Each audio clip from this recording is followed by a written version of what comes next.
Chers internautes, bonsoir. Votre frère et ami Ousmane Bakary Sané, directeur d'école, sorti de l'école normale William Ponty, archiviste de la tradition orale, linguiste et poète, revient pour vous entretenir sur le thème « Le cousinage à plaisanterie », l'exemple de l'association Adjen Adjambon. Donc, un prétexte aussi pour aborder avec vous les rapports entre les États et les citoyens et entre l'Occident et le tiers-monde. Pour ce qui concerne le cousinage entre Diola et Serer, tout est parti d'un déclic politique avec l'avènement de la quête du pouvoir par Léopold Sédar Senghor. Lamine Koura Gueye était à cette époque le plus coté au Sénégal sur le plan politique.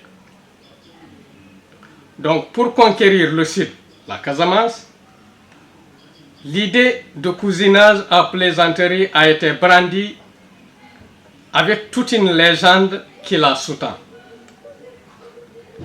Deux sœurs, dont Adjen et Adjambon, se seraient séparées un jour, l'une prenant la direction de la Casamance et l'autre préférant le Sine. Donc, les peuples Diola et Serer appartiendraient à ces deux sœurs. Mais dans la réalité culturelle et linguistique de la communauté Diola, Adjen et Adjambon sont des noms de famille. Adjen signifiant colis et Adjambon Badji. C'est facile de vérifier la véracité de mes propos quand vous parcourez le Fogni Kombo auquel j'appartiens. Il y a beaucoup d'autres noms de famille authentiques chez nous. Par exemple, Arendor, Awo, Tampuri, etc. qui correspondent à Goudiaby, Djedjou, Djemé.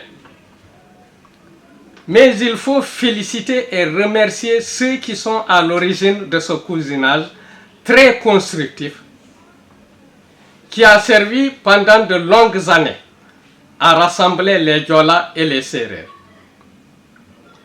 Vous voyez donc que des visées politiques ont débouché sur une union des cœurs. M. Mbagnick Ndiaye, qui est un Serer, ancien ministre de la Culture du Sénégal, est un homme à féliciter, à remercier. Il a été pendant de longues années le président national de l'association Adjen Adjambon. Il s'est soutenu dans sa tâche par un vice-président, M. Yaya Jean Badji, un Diola de Xinjiang, qui était chef de protocole de la gouvernance de Ziguinchor. C'est malheureux que Mbagnick soit de manière prématurée écarté de son poste de ministre. Ce qu'il a apporté dans le rapprochement des peuples Diola et Serer est inestimable.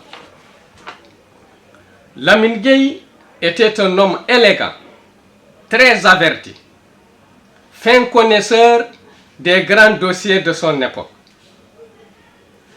Il a été battu aux élections, ici en Casamance, par Senghor, à cause de ce cousinage, mais aussi de la politique politicienne de l'époque. En effet, les militants de Senghor avaient fait croire à leurs parents, ici en Casamance, que l'effort de guerre était l'œuvre de Lamine Gueye.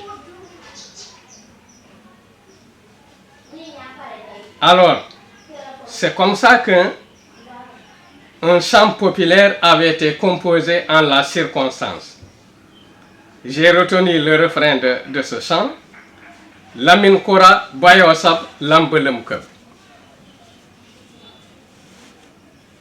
Donc, ce qui veut dire, toi, Lamine Koura qui a apporté l'effort de guerre, nous te reléguons au second rang.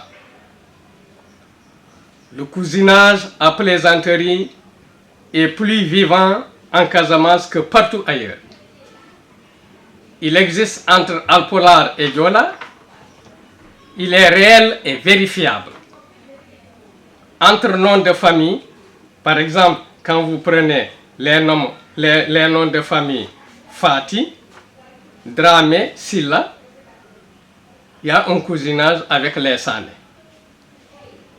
Quand vous prenez les noms de famille Diané, Noba, Konaté et Tunkara, il y a un cousinage avec les Djemmé. Quand vous prenez les Djédiou, c'est un cousinage avec les Alpolars. Tout ce qui peut blesser les convictions religieuses doit être évité. C'est des propos tenus par le président Jacques Chirac, l'ancien président, dans son adresse à la presse et à la nation française. Les convictions doivent être préservées, qu'elles soient religieuses, politiques, ethniques. L'écrivain américain John Steinbeck, dans son livre Travels with Charlie, a dit « Les Américains sont beaucoup plus américains qu'ils ne sont nordistes, sudistes, de l'ouest, de l'est. » Et il ajoute « This is not patriotic whoopee-tap », c'est-à-dire ce n'est pas un blabla patriotique. Passage tiré de l'extrait Americans All. John Fitzgerald Kennedy, ancien président, a dit dans son livre A Nation of Immigrants, je le cite, In demanding freedom for itself, each sect had to permit freedom for others. Donc, évitons l'expression « il n'a rien fait ». Ce que moi j'appelle un désordre psychique. Parce que le mot n'aime rien signifie chez celui qui l'utilise des réalisations qui ne correspondent pas à ses propres attentes. Personne ne peut et ne doit pas tout faire lui seul. C'est ma conviction. Au Sénégal, en tout cas, Senghor a installé les fondamentaux de la République. Abdou Diouf a esquissé le multipartisme et amorcé la modernisation de l'État. Wade a installé la démocratie, élargi le multipartisme et développé les moyens de communication. Macky a renforcé la modernisation de l'État et assaini l'économie du Sénégal. Cependant, est-ce que les quatre ont su comprendre que la République n'est pas une propriété personnelle et que la nation ne se bâtit que dans la diversité des opinions, des philosophies? Moi, je pense que la diversité en politique ne doit pas être synonyme d'animosité, de haine, de mépris de l'état de droit.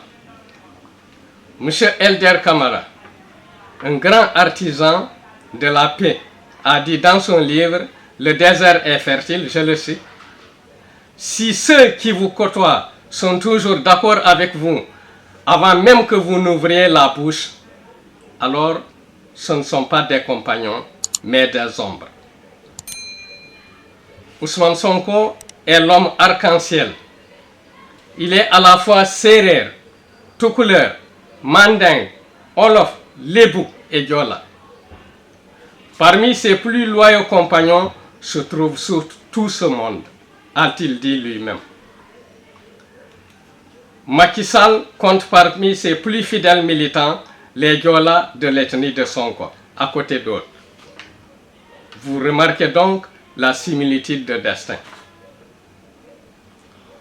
On se demande souvent si la création d'organisations internationales et régionales est pertinente et utile.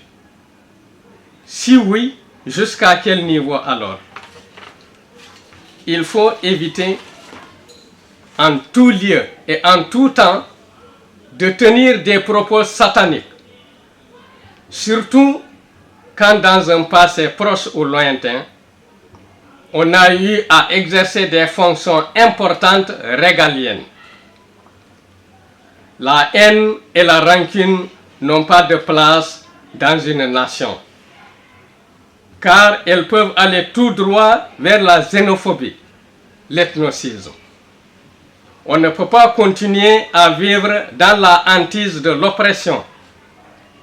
Ce moment présent me rappelle los escritores de la génération del 98, des écrivains de la génération 98, qui Unamuno, Miguel de Pérez, Pío Barojo, Antonio Machado, etc., qui étaient des écrivains très engagés.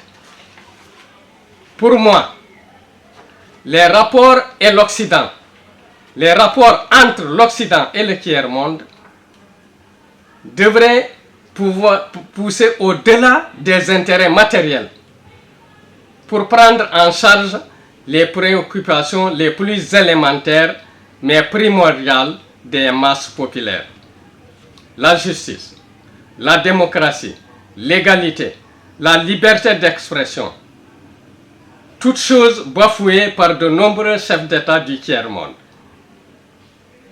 La simple demande d'un seul élément de l'état de droit est souvent réprimée dans le sang. Il ne faut pas oublier que l'ONU est née des cendres de la SDN, Société des Nations, qui est morte du fait de ses contradictions internes.